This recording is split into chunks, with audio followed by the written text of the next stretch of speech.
Hey folks, and welcome to the Salty Seaman. Doing a little quickie military movie bullshit review. It's Halloween month, so going to do a little quickie here with Hobgoblins, and we'll be doing a full military horror movie review later this month, somewhere around the Halloween time. And don't worry, I'll still be getting back into Generation Kill as well along the way. I was trying to think of some movies that would work for the horror month, and there's actually quite a few out there. I was even surprised military type movies that have a horror theme to it. This one's really not a military movie, but it's one of my favorite episodes of Mystery Science Theater. It's one of the worst movies ever made, and it does have some military stuff in it. And as you can imagine, it is awful, awful, awful, and I can't wait to get to it. I'm just rewatching this episode of MST for my own case. If you don't like the idea even the clips I'm showing are the MST silhouette versions. It's because I'm not watching this without the help from Mike and the bots. It's just not happening. But I can't wait to watch this movie. There's not a ton of military stuff, so this will be a quickie, but a lot of fun. Can't wait. All right, so here is Nick, who is going to be the most of the focus of this review. I don't know what the hell uniform he's wearing. If I want to go back and look at like what Army, I guess looks like Bravos would have been. I could go verify this, but I'm next to 100% sure that they just said close enough that looks vaguely like a military uniform. We get the word that Nick just came out of basic training, so that explains why his hair is obscenely long out of Army regs, much less would be as short as someone coming straight out of basic would have. And the lack of T-shirt and the dog tags hanging out, I think, really adds to the overall look.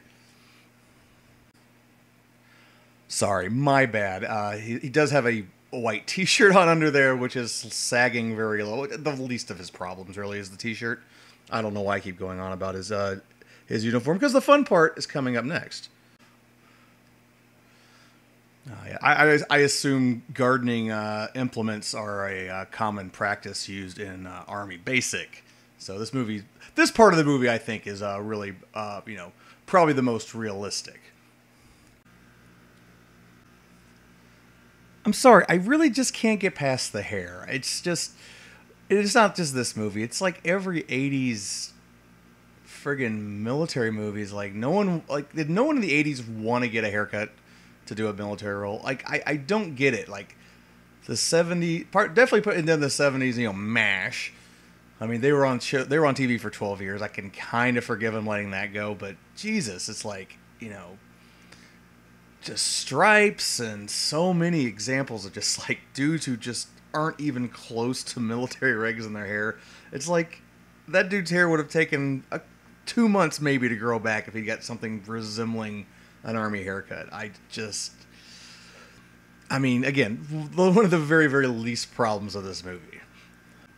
And now the T-shirt's gone. Now, granted, they were having sex in the van, but he still had his over blouse on, so I don't know how. Oh, forget it. The Army was looking for sharp people, and Nick qualified. Damn, MST could be some savages. Nick really could have given our hero, and I use that term loosely, some firearm safety training here. Maybe would have done him better than attacking him with garden implements. I knew I'd find a use for this. So the Army just hands out grenades, huh? Mystery Science Theater would be good at military movie bullshit. Okay, I understand that the scene in the club is a fantasy sequence, so I guess it kind of sort of makes sense. If he just got out of boot,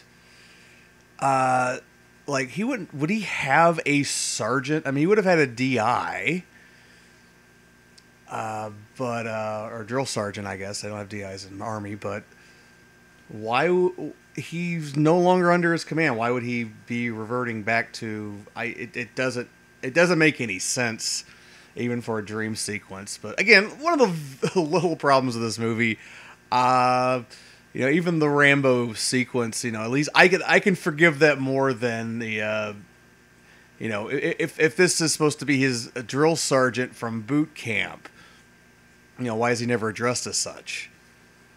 But again, least the problems of this movie. I think I say that over and over again. If you ever go watch this whole thing, it's quite amazing as a piece of quote unquote cinema. And I'm pretty sure that's not how grenades work. But that's the end of Private Nick. So I think that'll be the end of this review. If you like this movie or like to laugh at it, you can find the full MST version of it, which I recommend highly, and not the actual movie unless you're just a glutton for punishment. Yeah, it can be found on YouTube, pretty easy. This one of my favorite MST episodes. It's a classic. The movie itself is awful, awful, awful. Beyond just the military stuff. And that's going to do it for the military movie bullshit Halloween edition quickie Hobgoblins MST version. I don't know if I can make that title any longer, but that's all I got.